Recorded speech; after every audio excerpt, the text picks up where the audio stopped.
হরে কৃষ্ণ। আজকের আমরা আলোচনা করব শয়ন একাদশী বা দেবশয়নী একাদশী সম্বন্ধে। 6 জুলাই রবিবার শয়ন একাদশী। চলুন এই একাদশীর মাহাত্ম্য জেনে নেওয়া যাক। শয়ন একাদশী।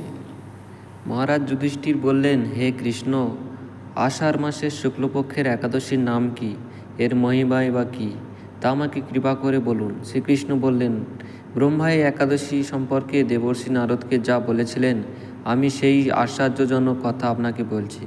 শ্রী ব্রহ্মা বললেন, হে নারদ, এই সংসারে একাদশীর মতো পবিত্র আর কোনো ব্রত নেই। সকল পাপ বিনাশের জন্য এই বিষ্ণুব্রত পালন করা একান্ত আবশ্যক। যে ব্যক্তি এই প্রকার পবিত্র, পাপনাশক এবং সকল অভীষ্ট প্রদাতা একাদশী ব্রত না করে, তাকে নরকগামী হতে হয়। আষাঢ়ের শুক্লপক্ষের এই একাদশী শয়নী নামে বিখ্যাত। শ্রী ভগবান ঋষিকেশের জন্য এই ব্রত পালন করতে হয়। এই ব্রতের সম্বন্ধে এক মঙ্গলময় পৌরাণিক কাহিনী আছে, আমি এখন তা বলছি। বহু বছর পূর্বে সূর্যবংশে মানদাতা নামে একজন রাজর্ষি ছিলেন। তিনি ছিলেন সত্যপ্রতিজ্ঞ এবং প্রতাপশালী চক্রবর্তী রাজা। প্রজাদেরকে তিনি নিজের সন্তানের মতো প্রতিপালন করতেন। সেই রাজ্যে কোনোরকম দুঃখ, রোগ, ব্যাধি, দুর্ভিক্ষ, আতঙ্ক, খাদ্যাভাব অথবা কোনো অন্যায় আচরণ ছিল না। এইভাবে বহুদিন অতিবাহিত হলো, কিন্তু একসময় হঠাৎ দৈব দুর্বিপাকে ক্রমাগত 3 বছর সে রাজ্যে কোনো বৃষ্টি হয়নি। দুর্ভিক্ষের ফলে সেখানে দেবতাদের উদ্দেশ্যে দান, মন্ত্রের, সাহা, শ্রদ্ধা ইত্যাদি শব্দ বন্ধ হয়ে গেল। এমনকি বেদপাঠও ক্রমশ বন্ধ হলো। তখন রাজার কাছে এসে বলতে লাগলো, মহারাজ, দয়া করে আমাদের কথা শুনুন। শাস্ত্রে জলকে নার বলা হয়, আর সেই জলে ভগবানের অয়ন অর্থাৎ নিবাস, তাই ভগবানের এক নাম নারায়ণ। মেঘরূপে ভগবান বিষ্ণু সর্বত্র বাড়ি বর্ষণ করেন। এই বৃষ্টি থেকে অন্ন এবং অন্ন খেয়ে প্রজাগণ জীবন ধারণ করেন। এখন এই অন্নের অভাবে প্রজারা ক্ষয়প্রাপ্ত হচ্ছে। অতএব হে মহারাজ, আপনি এমন কোনো উপায় অবলম্বন করুন যাতে আপনার রাজ্যে শান্তি এবং কল্যাণ সাধন হয়।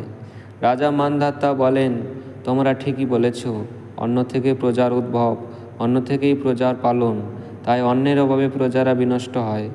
আবার রাজার দোষেও রাজ্য নষ্ট হয়।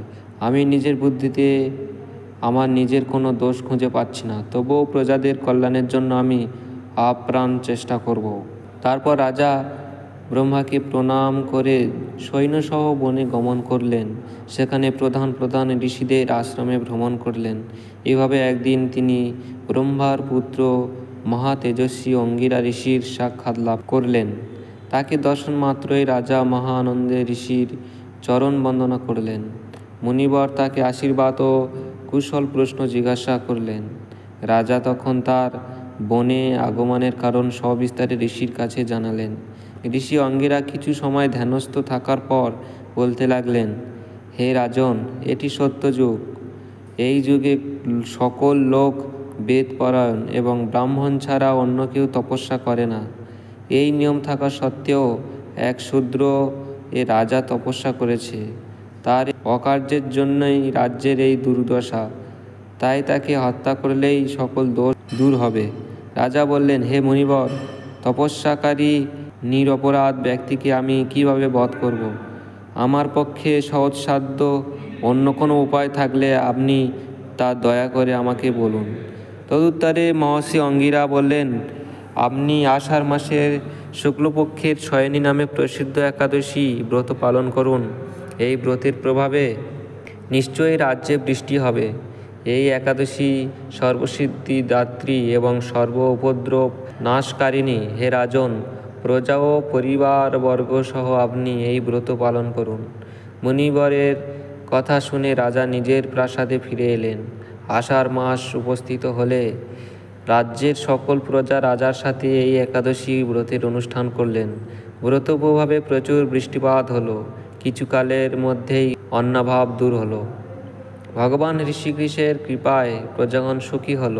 এ কারণে সুখ ও মুক্তি প্রদানকারী এই উত্তম ব্রত পালন করা সকলেরই অবশ্য কর্তব্য।